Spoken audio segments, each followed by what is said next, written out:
नमस्कार मेरे प्यारे विद्यार्थियों, मैं राहुल जायसवाल स्वागत और अभिनंदन करता हूं अपने YouTube चैनल पे। उम्मीद करता हूं कि आपको जो मेरे कॉन्सेप्ट बताए जा रहे हैं काफ़ी समझ में आ रहे होंगे और काफ़ी अच्छा लग रहा होगा। जिस तरीके से आपका मुझे प्यार मिल रहा है, लाइक मिल रहा है, सब्सक्राइब मिल रहा है। और आज का जो मैं कॉन्सेप्ट बताने जाने वाला हूँ वह जो कॉन्सेप्ट है वो ट्रिग्नोमेट्री है, मतलब त्रिकोणमिति है। जनरली ये एडवांस मैथ का पार्ट है और जो भी बच्चे क्लास 9th में हैं, क्लास 10th में, चाहे वो किसी भी बोर्ड के हो इंडिया में, और जो बच्चे कंपटीशन की तैयारी कर रहे हैं उनके लिए भी काफ़ी इम्पोर्टेंट है, क्योंकि आजकल के एग्ज़ाम में एडवांस मैथ काफ़ी ज़्यादा आ रहा है। समस्याएं ट्रिग्नोमेट्री में आती क्या है, कभी कभी कुछ बच्चे ऐसे हैं जिनको क्लासरूम में या टीचर्स उस तरीके से स्कूल में नहीं पढ़ा पाते हैं, तो वो फेस कर लेते हैं। बड़े बच्चों को समस्याएं क्या आती है, जो बीए किए हुए जिनका सब्जेक्ट आर्ट्स से रहा है और क्लास 9-10 में उन लोगों ने ट्रिग्नोमेट्री पढ़ा और सीधे उसको ग्रेजुएशन बाद उनको कॉम्पिटिशन की तैयारी करने में काफ़ी दिक्कत होती है। तो आज का लेक्चर ओवरऑल उन सभी विद्यार्थियों के लिए है जो ट्रिग्नोमेट्री या तो स्टार्ट कर रहे हैं या तो जो ट्रिग्नोमेट्री पढ़ के भूल चुके हैं, वो सब के लिए है। चाहे आप क्लास 9th के स्टूडेंट हो, क्लास 10th के स्टूडेंट हो, क्लास 11th 12th के स्टूडेंट हो, चाहे आप इंडिया के किसी भी स्टेट से बिलोंग करते हैं, किसी भी बोर्ड से बिलोंग करते हैं, चाहे CBSE हो, चाहे ICSE हो, चाहे आपका कोई अदर बोर्ड हो।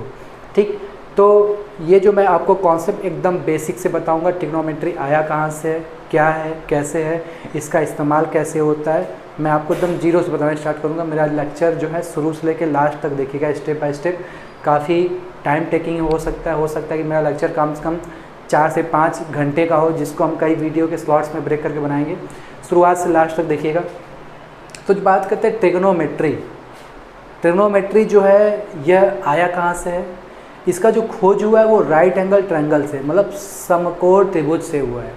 और इसमें जो 6 बंदे होते हैं, 6 कोसाइंस होते हैं, है ना, जिसके 6 को ज्या बोलते हैं, ठीक है, 6 फंक्शन कुछ लोग बोलते हैं। तो उसके बारे में डिस्कस करेंगे, आया कहाँ से, इसका इस्तेमाल क्या होता है। ठीक, तो आइए हम लोग स्टार्ट करते हैं कि ट्रिग्नोमेट्री का जो बेसिक्स क्या है, फंडामेंटल क्या है, और इसका इस्तेमाल हम लोग कहाँ कैसे क्या करते हैं, हम लोग के कॉम्पिटिशन में कैसे कैसे क्वेश्चन आते हैं, और क्लास 9-10 के बच्चों के लिए उनको क्या पढ़ना है। एकदम स्टार्ट से हम स्टेप बाय स्टेप पढ़ाएंगे। तो सबसे पहले बात करते हैं कि देखिए ये आपका राइट एंगल ट्रायंगल है। मैं 2 चीज़ बना के आपके सामने रखता हूँ, ये दोनों आपका राइट एंगल ट्रायंगल, ठीक है। अब मैं एक बार यहाँ पर थीटा रखता हूँ, जनरली थीटा हमेशा आप यहीं पर रखिएगा, ठीक है, और एक बार मैं थीटा यहाँ पर रखता हूँ। एकदम ध्यान से देखिएगा, एकदम शुरुआत में एकदम बेसिक्स बता रहा हूँ। 2 बातें होती हैं, यह आपको फिजिक्स में भी काफ़ी हेल्प करेगा। तो ध्यान से देखिएगा कि जो थीटा और ये आपका 90 डिग्री है, तो थीटा के जो सामने वाला बंदा होता है ये होता है हमारा परपेंडिकुलर, जिसको हिंदी में बोलते हैं लंब, ठीक है। और जिस पर थीटा रखा होता है इसको बोलते हैं बेस, हिंदी में बोलते हैं आधार, ठीक। थीटा के सामने वाली जो लाइन होती है वह परपेंडिकुलर होता है, और जिस पर थीटा रखा होता है वह बेस होता है। और 90 डिग्री के सामने वाला बंदा जो होता है यह आपका हाइपोटेनियस कहलाता है, जिसको हिंदी बोलते हैं कर्ड। और हमेशा ध्यान देना है कि hypotenuse is always greater than perpendicular and base, ठीक है। जो किसी भी समकोण त्रिभुज का राइट एंगल ट्रायंगल का हाइपोटेनियस उसके बेस और परपेंडिकुलर से हमेशा बड़ा होता है। इसके पीछे मैं इसका रीज़न बता दूं कि क्लास 9th में आपने जब ट्रायंगल का स्टार्टिंग पढ़ा होगा तो आपको बताया गया होगा कि बड़े एंगल के सामने की जो साइड होती है वो बड़ी होती है। इसका मतलब बड़ा एंगल इसमें ये 90 है, तो 90 के सामने आपका हमेशा हाइपोटेनियस पड़ता है। That is the reason behind why hypotenuse greater than from perpendicular and base. इसका मतलब ये है कि हाइपोटेनियस इस परपेंडिकुलर और बेस से कितना बड़ा है, ठीक है। तो इसी तरीके से आप देखो यहाँ पर थीटा है, तो यहाँ पर सब कुछ बदल जाएगा। थीटा के सामने वाला आप जानते हो परपेंडिकुलर होता है, मतलब लंब होता है।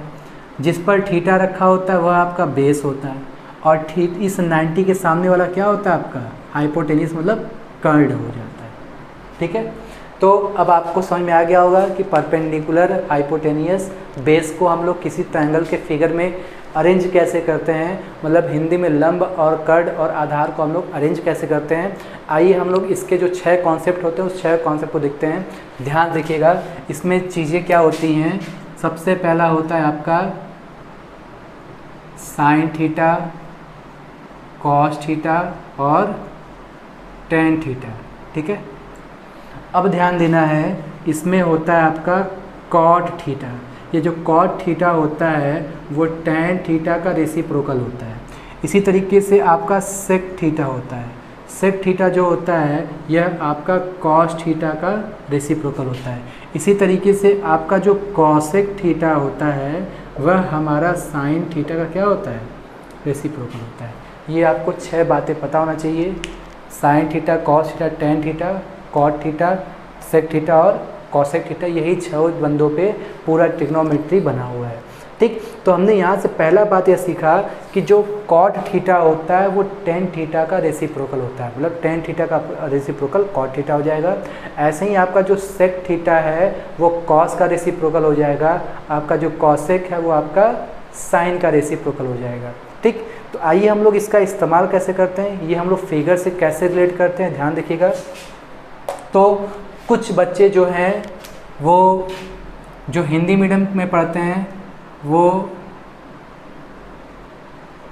इसको लेके चलते हैं, LAL के ए लेके चलते हैं। जो बच्चे CBSE बोर्ड के लिए होते हैं वह आपके कुछ इस तरह लेके चलते हैं, ठीक है। तो आइए मैं इसके बारे में भी डिस्कस करता हूँ कि क्या है। थोड़ा इसको मैं ऊपर कर दूँ, ठीक है। तो ये जो L है वो लंब को डिनोट करता है, A आधार को डिनोट करता है, K जो है कर्ण को डिनोट करता है। इंग्लिश मीडियम वाले बच्चों के लिए ये P परपेंडिकुलर जिसको हिंदी में बोलते हैं लंब, B फॉर बेस मतलब जिसको बोलते हैं आधार, आपका जो H फॉर हाइपोटेन्यूज जिसको बोलते हैं कर्ण। इसको जनरली लोग याद करते हैं लाल बटे कक्का, इसको लाल बटे कक्का बोलते हैं। और इसको याद करने का तरीका क्या है, पाकिस्तान भूखा प्यासा, हिंदुस्तान हरा भरा, हम लोग कुछ ऐसे याद करते हैं। आइए एक बार फिर से बात करें, ये होता है लाल बटे कक्का होता है और यह पाकिस्तान भूखा प्यासा, हिंदुस्तान हरा भरा होता है। तो आइए हम इन सब चीज़ों को साइन कॉस टेन में कैसे इस्तेमाल करते हैं। ये रेशियो होता है, हम रेशियो लेते कैसे ये हमको याद होना चाहिए। तो साइन का जो रेशियो लेना होता है, साइन का रेशियो हम लेंगे परपेंडिकुलर अपॉन हाइपोटेनियस, पहला रेशियो ले लेंगे परपेंडिकुलर अपॉन हाइपोटेनियस, या हिंदी में बात करें तो L/K, ठीक है। अगर कॉस की बात करनी हो तो ये सेकेंड वाला रेशियो ले लो, मतलब बेस अपॉन हाइपोटेनियस ले सकते हो या इंग्लिश में आधार बटा कर्ण ले सकते हैं, दोनों सेम है। इसी तरीके से अगर हम टेन की बात करें तो तीसरा रेशियो लेंगे, परपेंडिकुलर अपॉन बेस ले लेंगे, या हम इसमें क्या लेंगे, लंब बटे आधार ले लेंगे, ठीक है। तो इसी तरीके से आप देखो कि अगर साइन कॉस टेन का रेशियो देखो, यह रेशियो साइन को डिनोट करेगा, सेकेंड वाला कॉस को डिनोट करेगा और थर्ड वाला जो है आपका टेन को डिनोट करेगा। अब ध्यान से देखिएगा, जैसा कि आपको अभी मैंने बताया कि भाई जो कॉट होता है वो टेन का उल्टा होता है। टेन का उल्टा होने का मतलब ये है कि यह हो जाएगा बेस अपॉन परपेंडिकुलर, इसी को उल्टा कर दो। ऐसे ही मैं बात करूँ सेक थीटा, तो सेक जो होता है वो कॉस का उल्टा हो जाता है, इसका मतलब यह हो जाएगा कि हाइपोटेनियस अपॉन क्या हो जाएगा, बेस हो जाएगा। अगर मैं साइन कॉसेक की बात करूँ, कॉसेक जो होता है साइन का उल्टा होता है, हम इसको उलट देंगे क्या हो जाएगा, H/P हो जाएगा। तो आइए हम एक बार फिर से इस चीज़ को बताते हैं, काफ़ी इंपॉर्टेंट कॉन्सेप्ट है। जैसा कि फिगर में आप देख रहे हो, थीटा कभी कभी यहाँ हो सकता है और कभी कभी यहाँ हो सकता है।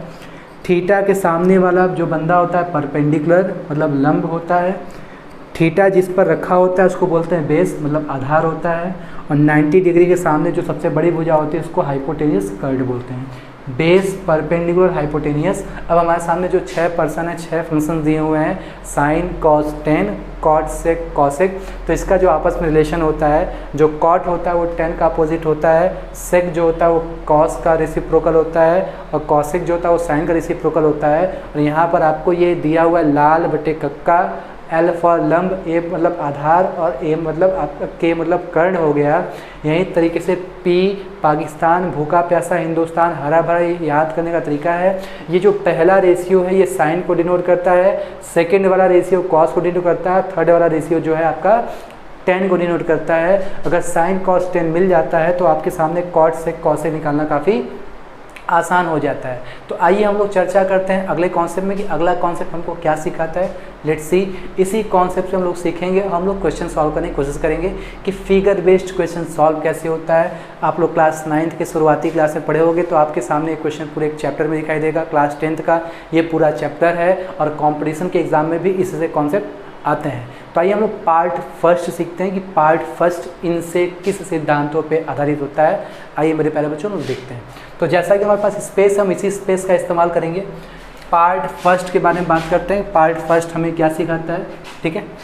तो हमारे सामने क्वेश्चन में यहाँ लिखता हूँ, कहेगा इफ़, यदि sine theta is equal to 5/13 then find cos theta, tan theta, sec theta, cot theta and cosec theta, सबकी वैल्यू पूछ देगा। मतलब आपके सामने एक रेशियो देकर, थोड़ा सा मैं इसको ऊपर कर लूँ, ठीक है। आपके सामने दिया हुआ है कि sine theta is equal to 5/13 दिया हुआ है और उसके बाद आपका सारा रेशियो पूछा है। तो कभी भी ऐसा क्वेश्चन पूछे तो आपको कुछ याद नहीं करना है, बस आपको यही जी तो लाल बटे कक्का है, पाकिस्तान भूखा प्यासा हिंदुस्तान हरा भरा है, इसी कॉन्सेप्ट का इस्तेमाल करना, फिगर बना लेना है, ठीक है। तो आइए हम लोग फिगर सॉल्व कैसे करते हैं देखते हैं। हम यहाँ पर एक ट्रायंगल बनाएंगे, राइट एंगल ट्रायंगल, ठीक है। राइट एंगल ट्रायंगल बनाने पे हम यहाँ लिखेंगे थीटा, ठीक है। आप जानते हो कि थीटा के सामने वाला परपेंडिकुलर होता है, ये आपका हाइपोटेनियस होता है। दिया है साइन थीटा इक्वल टू 5/13, तो साइन का जो रेशियो होता है वो परपेंडिकुलर अपॉन हाइपोटेनियस होता है, चूँकि यहाँ लिखा हुआ है, देख रहे हो ना, ये आपको याद होना चाहिए। इसका मतलब ये है कि हम यहाँ पर लिख सकते हैं ये परपेंडिकुलर है और ये क्या है, हाइपोटेनियस है। तो आप देखोगे अगर ये थीटा यहाँ पर है तो परपेंडिकुलर ये कहलाता है और हाइपोटेनियस क्या कहलाता है, ये होता है, ये हमेशा क्या होता है, 90 डिग्री होती है। तो इस फिगर में आप देखो परपेंडिकुलर 5 है, हाइपोटेनियस 13 है, तो बेस कितना होगा, हमेशा पाइथागोरस थ्योरम यूज होता है। पाइथागोरस थ्योरम यूज होता है। बड़ा साइड दिया है 13, एक छोटा दिया है 5, तो दूसरा हमको ये बेस जो आपको निकालना है, इस बेस को कैसे निकालेंगे, बेस निकालने का तरीका ये है कि रूट अंडर इस बड़े साइड के स्क्वायर में से छोटे साइड का स्क्वायर घटा दो, ठीक है। 13 का स्क्वायर होता है आपका 169, में से आपका 25 गया, आएगा 144, जिसके वजह से हमारा आंसर आएगा क्या, 12। इसका मतलब जो बेस है वो हमारा क्या बन जाएगा, 12 बन जाएगा। ये जो आप बेस देख रहे हो ये हमारा 12 बन जाएगा। 12 को हम अंदर लिख देते हैं। उम्मीद करते हैं कि आपको समझ में आ गया होगा। 5, 12, 13 यह पाइथागोरियन ट्रिपलेट है। अगर ये आपका 5 है, ये 13 है, तो ये वाला बेस आपका क्या हो जाएगा, 12 हो जाएगा। इसका मतलब परपेंडिकुलर 5 है, हाइपोटेनियस 13 है, बेस कितना हो गया, 12 हो गया।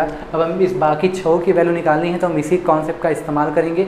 आइए देखते हैं। क्योंकि कॉस थीटा आपका सेकेंड रेशियो है, तो कॉस थीटा आप देखो कि बेस अपॉन हाइपोटेनियस है। तो फिगर में देखो कि बेस की वैल्यू 12 आई है और हाइपोटेनियस दिया है कितना, 13 हो गया। अब सारा कमाल फिगर्स का है।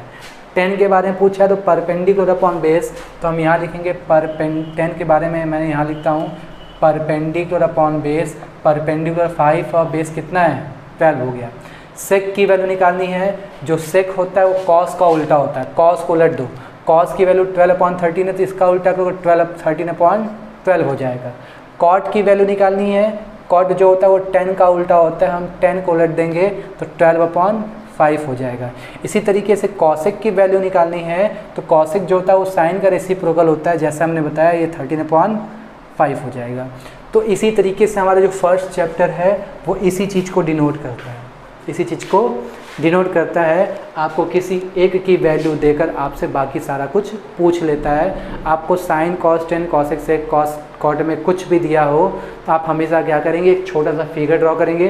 फिगर ड्रॉ करने के बाद perpendicular hypotenuse base Pythagoras theorem से निकालेंगे। पाइथागोरस थ्योरम निकालने के बाद जिसकी वैल्यू आपके सामने पूछा हुआ है, इस कॉन्सेप्ट का इस्तेमाल करके आप उसको सॉल्व कर देंगे। तो आइए हम लोग क्या करते हैं, इसी कॉन्सेप्ट को बेस मानते हुए एक एग्जाम्पल और देखते हैं कि हमको अगला एग्जाम्पल हमको क्या सिखाता है। आइए देखते हैं।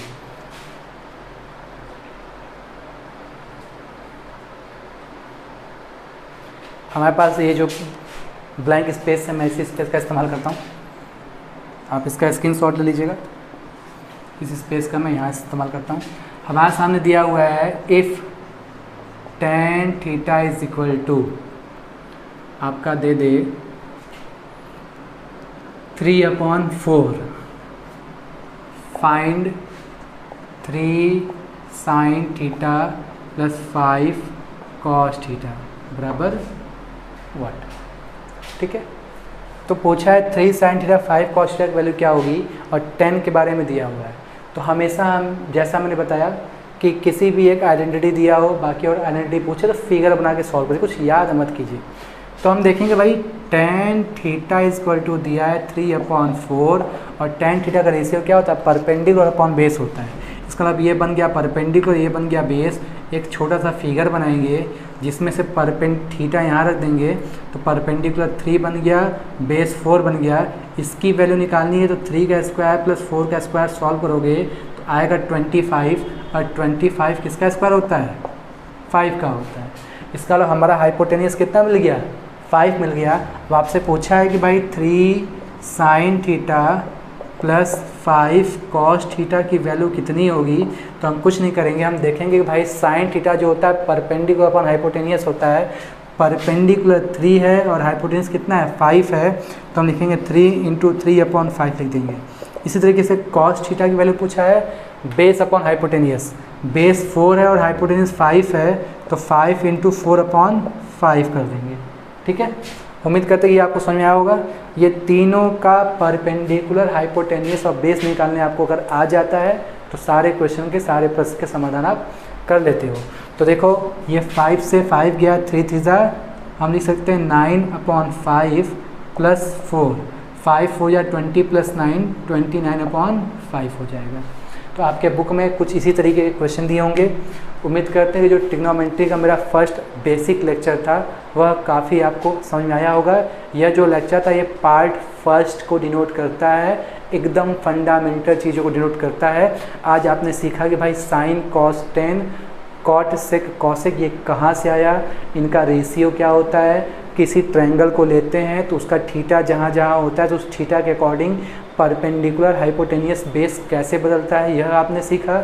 उसके बाद किसी भी फिगर का आपके सामने जो क्वेश्चन है, किसी भी एक आइडेंटिटी की वैल्यू दी हो और सारी आइडेंटिटी निकालनी हो तो उसका इस्तेमाल हम कैसे फिगर सॉल्व करते हैं। कभी कभी ऐसा होता है कि एक आइडेंटिटी देकर आपके सामने एक इक्वेशन पूछ देता है तो उस इक्वेशन को हम लोग कैसे सॉल्व करते हैं ये आपको सिखाता है। यह आपके पहले कॉन्सेप्ट को डेडिकेट करता है।